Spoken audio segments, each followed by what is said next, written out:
Rad, maybe it will be helpful if you set out, first of all, the purpose of this meeting with the Foreign Office today.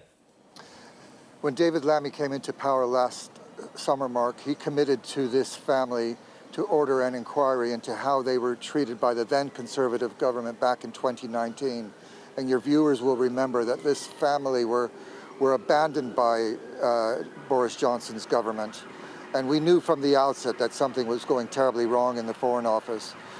So he's kept his word, and today we met with his officials who've confirmed to us that the inquiry is going to start within the next 3 weeks.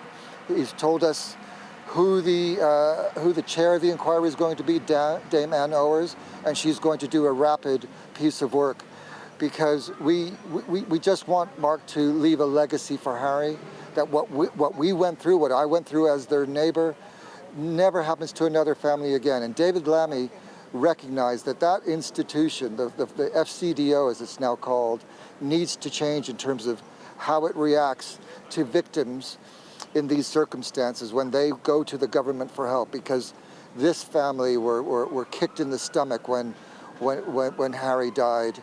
And if it wasn't for the media, for the British public, they never would have got justice, and the government at the time can take no credit for that. So it is time for an inquiry. We have to look into what happened and why, and most importantly, what can be done to make sure it never happens again.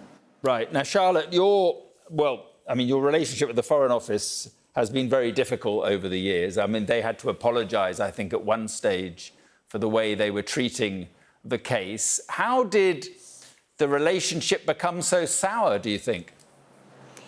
I think from a personal point of view, from our family, it started off on a very, very bad footing. They ignored all of the emails and all of the outreach that Rad, our friend and neighbour, tried to have with them prior to us going public with our campaign. And they just tried to kick us down the street. They tried to brush Harry's life under the carpet. So it started off really badly right from day one.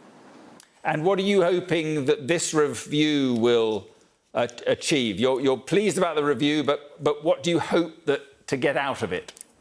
I think the failings need to be out there for all to see, certainly for us to learn about, but certainly for everyone else to learn about, so that we can make sure that in future, families like us do not get treated the way that we were treated.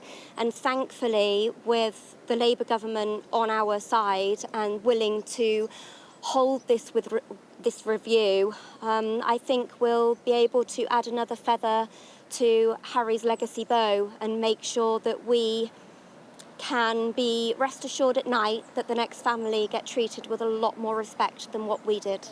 Right, and just to be clear, Rad, this is, as you say, this is completely separate from the police report, the review, which was also bitterly critical of the case and also ended with an apology to you.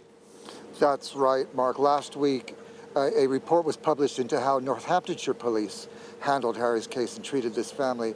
It was 115 pages long, 38 recommendations. It was scathing about the chief constable in particular, but about how that investigation was handled. And Mark, if you just think about it, when you lose your son in these circumstances, you expect the very best from the police. If the Americans are then going to abuse your rights, you expect the very best from the Foreign Office, from the British government. This family had none of that. So look, we try to look forward as a campaign.